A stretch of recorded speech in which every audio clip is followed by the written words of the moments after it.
water, earth, fire,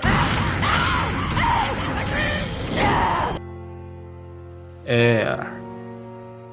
Long ago, 3 books and comics lived together in harmony, but everything changed when Netflix attacked. Only Mike and Bryan could have made this adaptation better, but when we needed them the most, they were thrown out of the project, well, or they left on their own. It's not important anymore, since the series has been released without them, and I understand why Mike and Bryan decided to leave the project. Hi everyone, my name is Boomerang. Boomerang! And I love Avatar: The Last Airbender. I know it's a little late, but anyway, I decided to make these reviews, because the best cartoon ever was again ruined by someone. Okay, let's jump right in and start with the first episode. The show begins with a flashback. In the capital city of the Fire Nation, some Earthbender is running from the soldiers of the Fire Nation, and I personally think this is the best Earthbender ever. What? Yeah, sorry Toph, sorry Boomy, but this guy was able to defeat several firebenders during the Thousandth Comet. You know, whose strength increases tenfold?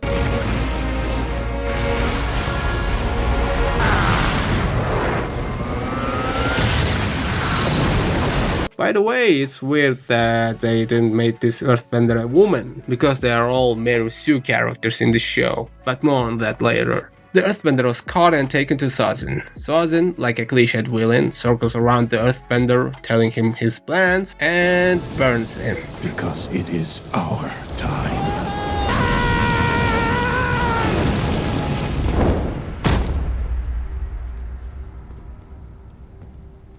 Flawless victory.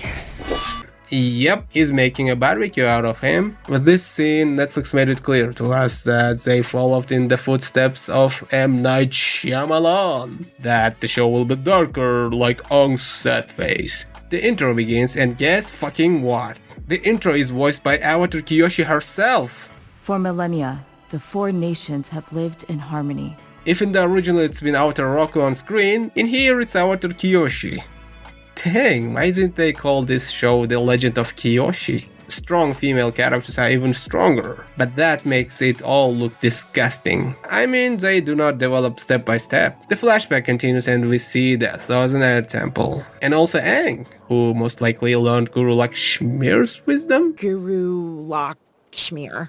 Guru Lahima. Right, Guru Lahima's wisdom. Let go his earthly tether, entered the void, empty, and became wind. I mean, he can fly without a glider.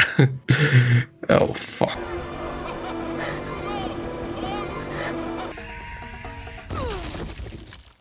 Now tell me, why do you need your glider again? It's for stabbing. And then everything happens like in the original, with minor differences. Aang finds out that he's the Avatar, he's shocked, doesn't want responsibility, I don't want the responsibility. then doesn't run away, but decides to take a little ride in the fresh air. Gets caught in a storm and freezes himself and the bison. Meanwhile, firebenders are attacking the temple. And you know what? There was no point in this flashback, but apparently the creators wanted to remind us once again that this series will be different from the original in its darkness and seriousness. Just like this guy. I mean, he wanted to do the same thing, right? But people just didn't understand him. They just don't get you.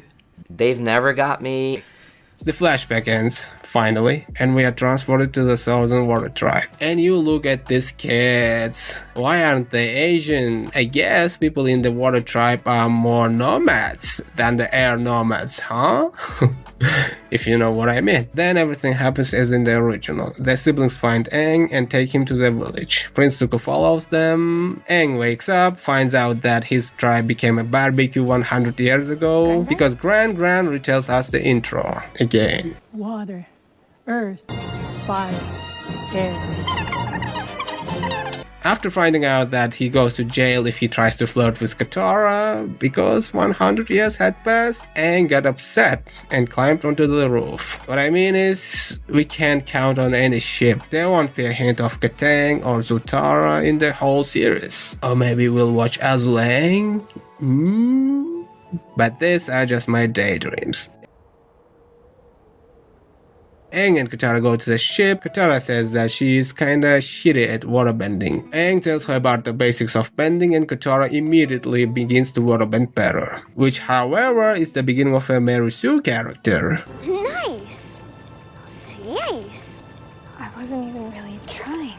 And you won't, babe. The scriptwriters will do everything for you. That's good. Zuko arrives to the village, kicks Sokka's ass, and takes Aang away. Sokka and Katara go to save him on Appa. I'm not really sure how they found out about the yip yip thing, because Aang never tell him about it. Aang steals Zuko's book about avatars, very easily escapes from the ship. Even in the movie that doesn't exist, Aang had to sweat a little. He flies away on his glider and Zuko knocks him down. And then this happens. No! Why did you forget that you can fly without your glider? Or you forgot how to airbend? Sokka catches Aang, of course at the very last moment. Zuko shoots another fireball. Why only one though? As if he has a limit of fireballs. And that's where one of the reasons why I didn't like the show begins. Ladies and gentlemen, Mary Sue Katara. A girl who couldn't do a shit shoots down Prince Zuko's fireball. Wow. Then they fly to the Thousand Air Temple. Aang finds the skeleton of Monk Gyatso and enters the Avatar state. As opposed to the original, Aang himself turns off the Avatar state. Yep, it's not Katara who calms him down. That's right, the creators made Sokka not sexist, and Katara is not like older sister or mom anymore. They took that away from her, and that's another reason why I don't like this show. Till the next series. I'm the Avatar.